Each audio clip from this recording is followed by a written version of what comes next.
அஸ்ஸலாமு அலைக்கும். Happy good day. வீட்டில் இருக்கிற பொருள் வச்சு பீட்சா, அதோட கப்ஸா, நூடுல்ஸ் எல்லாத்துக்குமே சீசனிங் ரெடி பண்ணிக்கலாம். காஞ்சி மிளகாய் இந்த மாதிரி க்ளீன் பண்ணிவிட்டு ட்ரையாக மிக்ஸி ஜாரில் அரைச்சி எடுத்தால் சில்லி ஃப்ளெக்ஸ் ரெடி.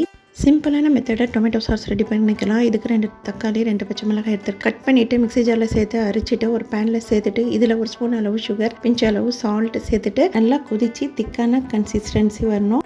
இந்த டொமேட்டோ சாஸ் பீஸா, கப்ஸா, நூடுல்ஸ் எல்லாத்துக்குமே யூஸ் பண்ணிக்கலாம். இப்போ டொமேட்டோ சாஸ் ரெடி. இப்போ வீட்லேயே ஹோம்மேடாக ஓரிகானோ ரெடி பண்ணிக்கலாம். வீட்டில் இருக்கிற ஓமையில பறிச்சுட்டு ஓமையில நல்லா க்ளீன் பண்ணி நல்லா வாஷ் பண்ணிவிட்டு ட்ரையாக துடைச்சிடுங்க. ஒரு ட்ரை பேனில் இந்த மாதிரி வச்சுட்டு லோ ஃப்ளேமில் ட்ரை ரோஸ்ட் பண்ணி எடுக்கணும். இந்த அளவுக்கு நல்லா ட்ரையாக ரோஸ்ட் ஆன கையால் நல்லா க்ரஷ் பண்ணி எடுத்தால் ஹோம்மேட் ஓரிகானோ ரெடி. அதிகமாக விலை கொடுத்து கடையில் வாங்க தேவையில்லை. பீட்சா, நூடுல்ஸ் எல்லாத்துக்குமே நம்ம யூஸ் பண்ணிக்கலாம். ட்ரை பண்ணுங்க.